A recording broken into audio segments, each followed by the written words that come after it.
If this week's inflation data is any indication, the end of rate hikes might be within sight. The Consumer Price Index, a key inflation gauge, up 4.9% from a year ago. That's just a touch lower than March's 5% figure. And the Producer Price Index, that PPI, as you note in your hood, which the Fed prefers, rose 2.3% on an annual basis, below estimates and the slowest annual increase since January of 2021. Now, markets, they are pricing an 84.7% chance of a pause in June as of this morning. That's down slightly from the day prior, with 1 month to go until the Fed's next meeting. Our next guest is keeping the bullish sentiment in the near term, raising his target on the S&P 500. Barry Bannister is chief equity strategist at Stifel. He joins us now. Barry, walk us into your target here and ultimately what you're anticipating the tenor or the tone in the conversation, at least at the next Fed meeting, to be. Well, back in October 24th of 2022, we came out with a bullish view that the S&P 500 would rise as much as 600 points from, at the time, it was around 35.75, 35.80. We thought it would do it in 6 months by the end of April. Of course, there's been a good direction up. The first 500 points of that move, which would be led more by cyclical than defensive, and cyclical includes big tech as well as industrials, and we talked about that, that first 500 points was the easy money. All that required was things not to go wrong. In other words, no near-term recession and lower inflation, which were our call. But the next few hundred points, 250 points or so, to 4,400 by the summer, that's the hard money. The easy money is behind us, the hard money is here. And that requires things not to go, before it was not to go wrong. Now things have to go right. We are seeing encouraging signs, though, of economic resilience. Consumers are still sitting, households, on $1.2 trillion of cash, far and away above the normal trend line. Businesses are fairly flush with cash. EBITDA to interest coverage ratio and so forth looks very good. I don't see the makings of a near-term recession. What we are looking at, though, is some problems probably by the fourth quarter of the year, so it is a short-term call. Well, and Barry, hi, it's Julie here. It's good to see you.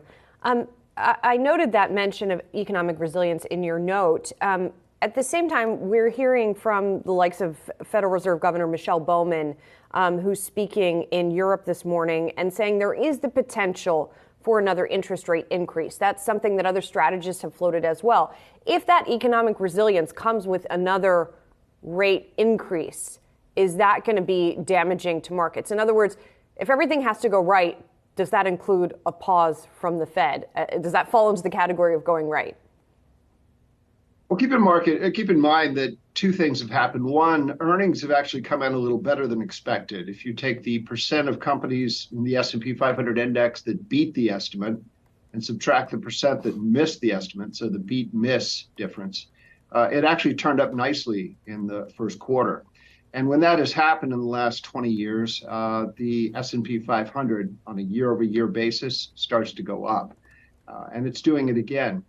The second thing is, if I look at the interest rate, it is about 5.25, and that's from the Fed. Keep in mind that inflation is closer to mid-4s. So the real interest rate, the interest rate after inflation, is a little less than 1%. Fed cycles in the last 50 years since 1971 typically ended at over 2% real rates. And so we're not really that tight. We just came from sub-basement level 5. In other words, we were at minus 5%, 5.5% interest rates after inflation when the Fed cycle began. And we've only caught up to barely above zero. The other rate that matters is what's called the 10-year real yield, or 10-year Treasury inflation protected securities, or TIPS yield.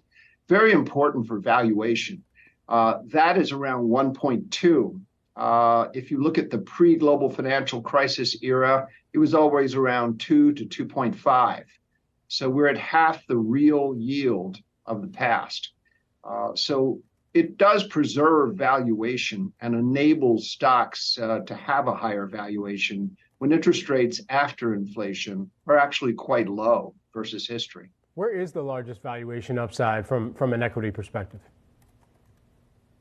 Well, we've seen strength in technology, which is software, semiconductors, computer hardware, which includes Apple.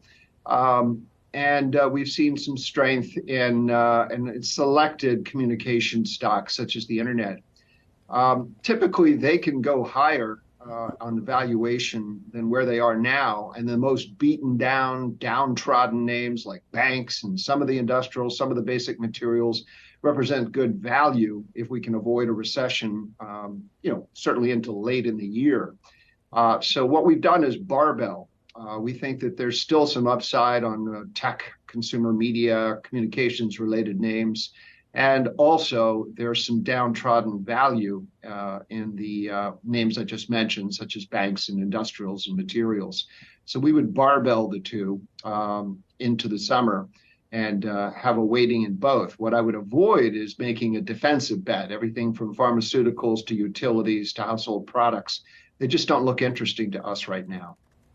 Interesting. Interesting that you find them interesting. Barry, thanks so much. Barry Bannister, Chief Equity Strategist at Stifel. Good to catch up with you this morning.